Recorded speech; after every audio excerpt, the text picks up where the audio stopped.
What's your name? My name is Zalman Plotke. How do you spell your last name? Plotke. Okay, where are you from? Here in LA. What's your occupation? I'm a student. I just came back from the Israeli army. I served there for a year and a half, and now I'm back learning in SMC. At Santa Monica College? Santa Monica College, yeah. Okay, how old are you? I'm 24. Okay, why did you serve in the IDF? What I mean is, were you living there that you had to? No, I grew up here. My family still lives here.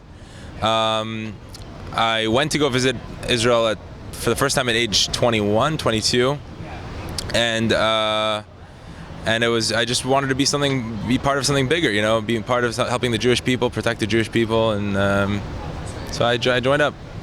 What did you do in the army? I was a combat soldier. Yeah. Foot soldier? Foot soldier. We protected Yeshuvim, Jewish settlements, did patrols in and around the Jewish settlements, and yeah, in general, just that type of stuff. How long did you serve? I served for a year and a half. Were you a lone soldier, or did you have family there? Yeah, I was what they call a chayil boded, a lone soldier. I do have family there. I have cousins, uncle and aunt, but still lone soldier. It's still a concern. How did you wind up at PolitiCon today? I winded up because my friend from Pittsburgh, who apparently is a big Ben Shapiro fan as well, told me that he's speaking here today, and I looked it up online. I thought it was a Ben Shapiro event, and then I came here. It turns out to be a whole big political spectrum, which I thought was awesome. I got to speak to a lot of liberals, people on the left, which I don't usually get to do. Most people in my circle of friends are on the right, so I thought it was very cool to have an exchange of ideas, hear other people's point of views in the world. What do you think of Ben wearing his kippah in so public a form? You think he should remove it? Oh, absolutely not. Why not? Why should he? I mean, I'm wearing my kippah, Well, but you're not worried about being popular. No, I think that Judaism is something to be proud of and not something to be shunned. Jewish people should be proud and wear tzitzis out and yarmulke, and I think it's people respect when you sort of keep your own religion and are strong in faith. Do you see Ben as a role model for Datiism, for religion? Absolutely. I mean, I don't think he intends to be, but he very much is. He wears his kippah proudly. He's proud of his Jewish roots and his Judaism and the fact that he's a religious Jew. And I'm sure there are people that see that and increase their proudness of being a Jew as well. You think that there are people who might be turned off by it, by seeing him as trying to separate himself or show that he's better than anyone else? No, absolutely not. I think people respect when people are strong in their belief. People respect the people that don't waver in their faith. Okay, well, what did you think of the debate?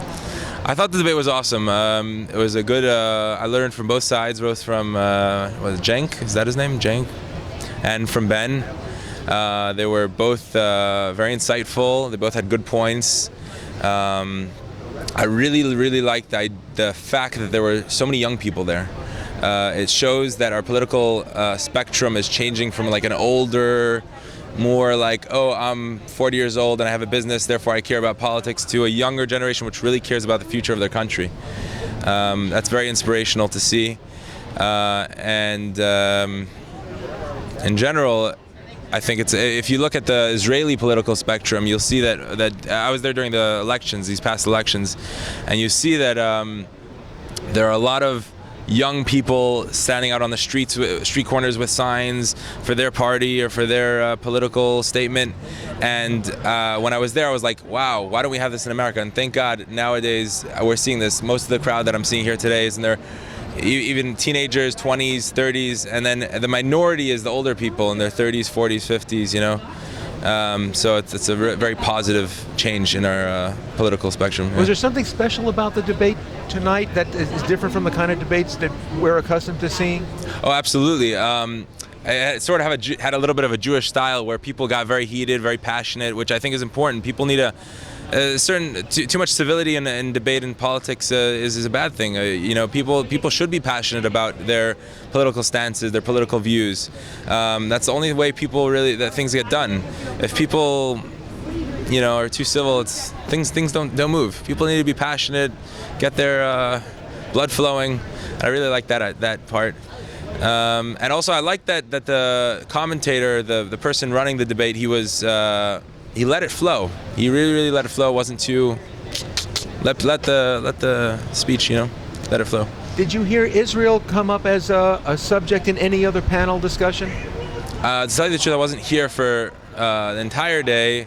The only thing that I was by I wasn't really by any of the other panel discussions. Yeah. Have you experienced how Israel is viewed by the left or by liberals, leftists? So today I didn't experience any sort of anti-Israel sentiment, but I have been to a few anti-Israel rallies, you know, obviously supporting the Israeli side. Where? When was it? It was a few summers ago. It was in front of the federal building down Olympic. So there was a lot of anti-Israel hate and even anti-Semitism at some points. But yeah, I mean, thank God. I think that the truth is really coming out about Israel. That Israel is the light, a beacon of light in the Middle East. They really are the only true democracy in the Middle East, and with true women's rights, true gay and lesbian rights, even. And people are starting to realize that. Thank God. So it's a good thing. Did you live in Judea, Samaria? I did not. I served primarily in the Shomron, which is in Judea and Samaria. I lived in Jerusalem, which is not part of Judea and Samaria. But were you in East Jerusalem? No, I lived in the regular part of Jerusalem. When liberal Jews hear Ben talking, are their minds open to hearing his? You know what? I came to this event today with my mind very much open, and I heard other opinions. I was even swayed by certain things.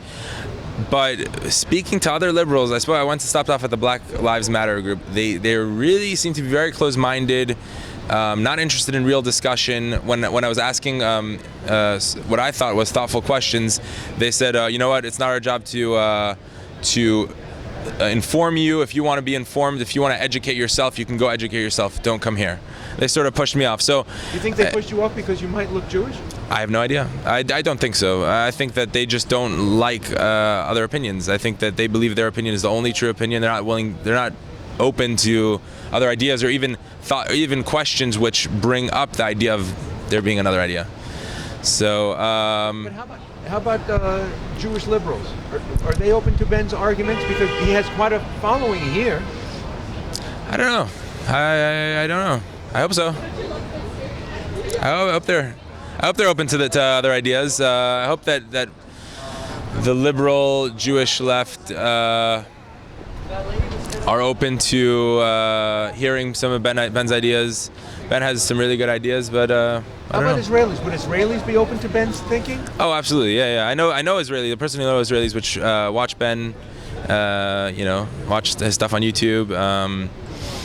The Anglo speakers. Yeah, but the truth is, the left in Israel is actually far more left than here. So, I don't know. Listen, in order to, Ben is sort of like a rock being thrown into a pond of water. You throw your rock in and you have a ripple effect. Eventually, you keep on speaking, you have enough effect. You'll have an effect on even the far left. What did you think of Cenk's remarks? Did he impress you in some way? Yes, very much so. He seems like a very intelligent individual.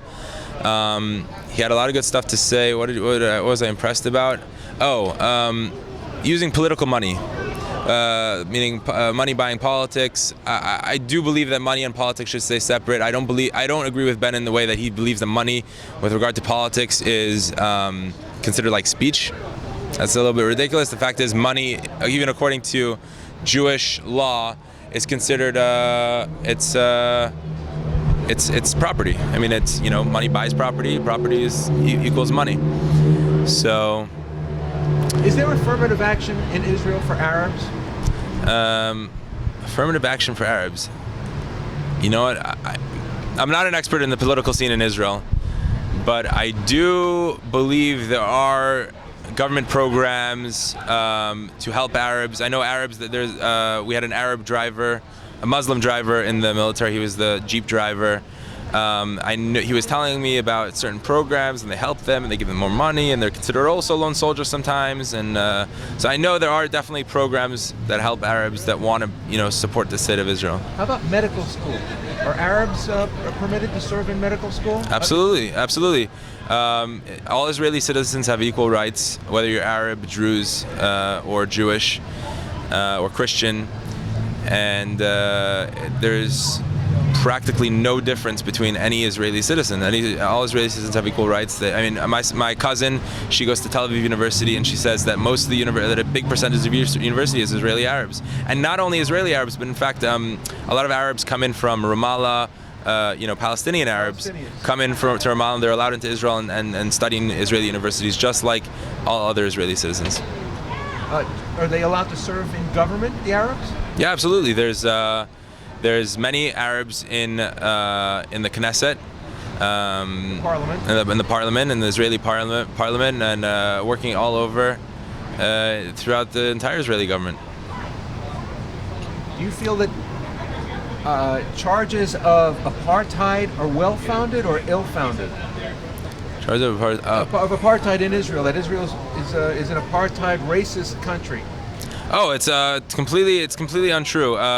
When it comes to Israeli citizens, like I was just saying, all Israeli citizens, whether they're Arab, Muslim, Christian, Druze, Jewish, they all have equal rights. And Palestinians, they are not Israelis, so obviously they're not going to get Israeli rights. They have their own government, their own, the Palestinian government, so they're going to be given whichever rights their government give. But people are treated in general with very much respect in Israel, all people, and it's one of these lies that the left likes. They like saying lies. They think that if they say the lie enough times, it makes it true.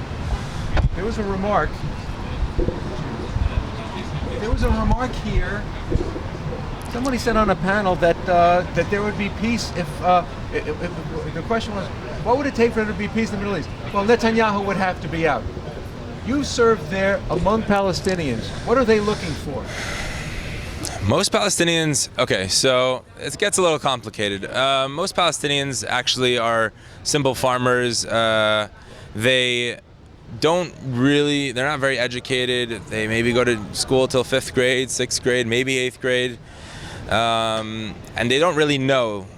They don't care about the political spectrum. They know what's on TV, and what's on TV is hate against Israel. They spew lies on the Arab TV. They tell them that the Jews just want to kill them all, that they want to take away their rights, take away their praying sites, destroy their religion, which is completely unfounded. And therefore they believe it, and therefore when it comes to elections, they'll vote accordingly. So the leaders are actually trying to turn the population. They're the obstacle to peace. Yes, absolutely. Yeah, absolutely. I would say the leadership has a very big incentive to not create peace. There's many organizations and even governments from around the world which give billions of dollars every year to the Palestinian government. And there's no trickle-down effect. It stays up there. It stays at the top. It gets stolen. It gets in essence, it gets stolen. It gets put into the pockets. Mafia. Yeah, absolutely. When Arafat died, what do they call it? Accountants found billions of dollars in offshore accounts, in his personal accounts, which was money stolen from the Palestinian people. And the Palestinian people they are suffering. They really are. They're poor. They don't have a lot of food. They don't have a lot of universal health care. Bernie Sanders talks about they don't have any health care, and it's purely because of the selfishness of the top people, the Palestinian leaders, the Palestinian government. Corruption. Absolutely. Offering, stealing. The government is stealing the humanitarian aid. Absolutely. Now on the Israeli side, Netanyahu is a very status quo type of person. So some people, so you asked the question, in order for there to be peace, does Netanyahu have to be out? No, Netanyahu doesn't have to be out. What needs to happen is Netanyahu really needs to step up and be strong, and say, listen, the status quo isn't good.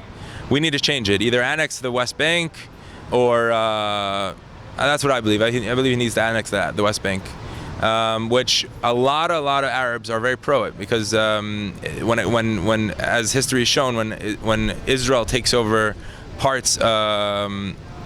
Takes over the cities, when they annex the Golan Heights, all the Arabs there they have health care, they have food in their fridges, they're living good lives, they have jobs in Tel Aviv, so a lot of Arabs will actually be pro that idea of annexing the West Bank. For Israel to annex? Yeah, Israel to annex the West Bank. Yeah. Exactly 1 week ago there was an attack in Halamish, yeah. What happened? All right, so is this an area you're familiar with? Yes, actually, I never served there personally, but my friends in the same big unit, and they served there. In fact, I have a friend who was serving there at the time, and he was one of the first responders there. He came 20 minutes after the attack. Friday night? Yeah, Friday. You want me to go into the whole picture? Yeah, high level. All right, so. Halamish. So there was an attack a couple weeks ago, Friday night, in Halamish. In order to fully understand, you have to go back 3 weeks. 3 weeks ago, 3 terrorists came onto the Temple Mount and shot a few Israeli policemen. I think 2 of them died. I think both of them were actually Druzi or Arab. Where did it happen? It happened on the Temple Mount. Which is the site of Solomon's Temple. Yeah, the site of Solomon's Temple. They came in and they attacked the place. As a result of that, Bibi Netanyahu, the Prime Minister of Israel, said, "Listen, it's the Temple Mount's unsecure. We're gonna install metal detectors." Now, the Arab world went up in arms about that, and they said it's the Israeli devil taking over our holy site, and they took it very offensively, and they called for days of what they called Day of Terror or Day of Aggression, and there was huge mass riots all over Israel, riots in Jordan.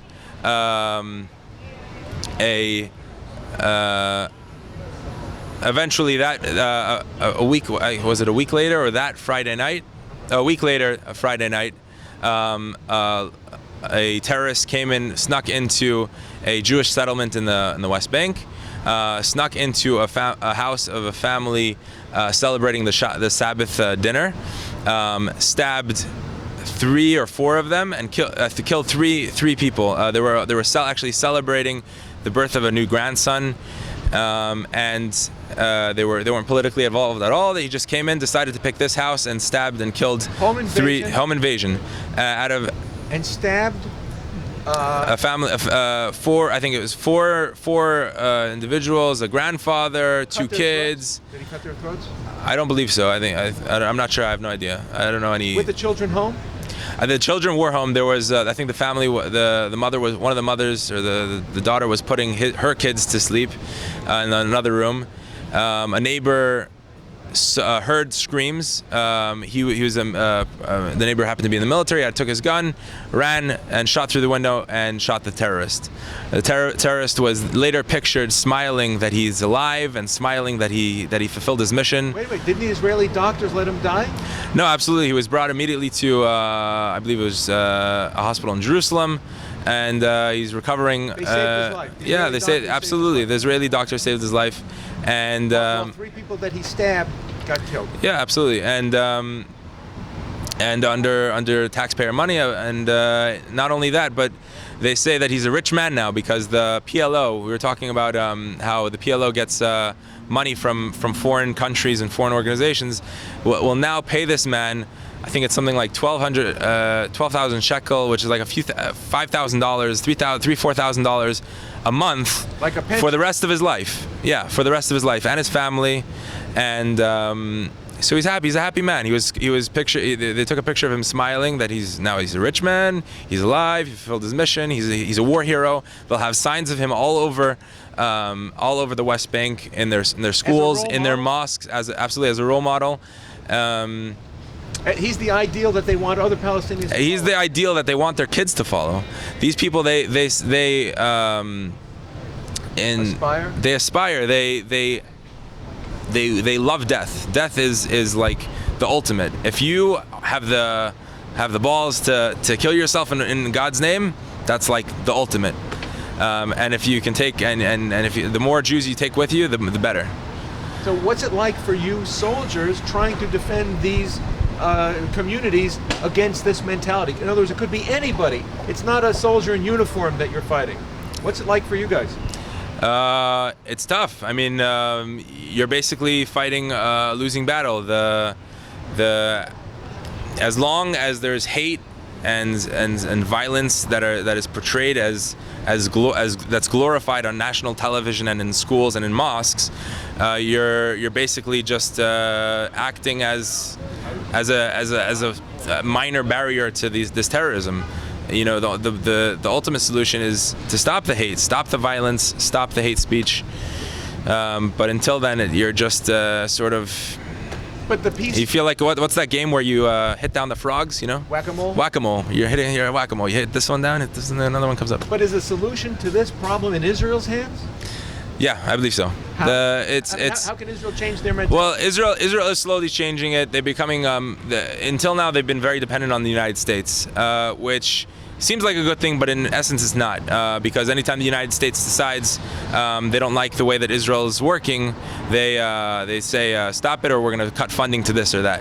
Right now, Bibi is broadening the horizons of Israel. He's I believe visited Japan, India, many other countries around the world to sort of expand Israel's financial dependence rather on one country but on multiple countries, so that when it comes to political decisions, he doesn't have to look over his shoulder at America and say, oh, America doesn't want us to do this, we don't have to do it. So once that happens, once financial dependence is not solely based on one country, Bibi will have the ability to really make his own political decisions on what's best for Israel and what's best for the Jewish people, what's best for the citizens of Israel. So overall, today, are you glad you came? Absolutely, yeah. It was a lot of fun. I wish I would have been here earlier. Unfortunately, I came in the afternoon, but the little bit that I did get was very beneficial. It was very enjoyable and very eye-opening. When you meet Palestinians or Arabs or Muslims here and they see you, and maybe even if you identify yourself, are they hostile towards you? It depends how they were brought up. A lot of if they were brought up with more liberal parents that sort of value peace, value life, value dignity, then they're very open to discussion, open to ideas. But if they're brought up in a very closed-minded house where where political discussion is sort of carpeted over and it's not allowed, and only the way of sort of violence is valued, then not so much. I mean, I met both.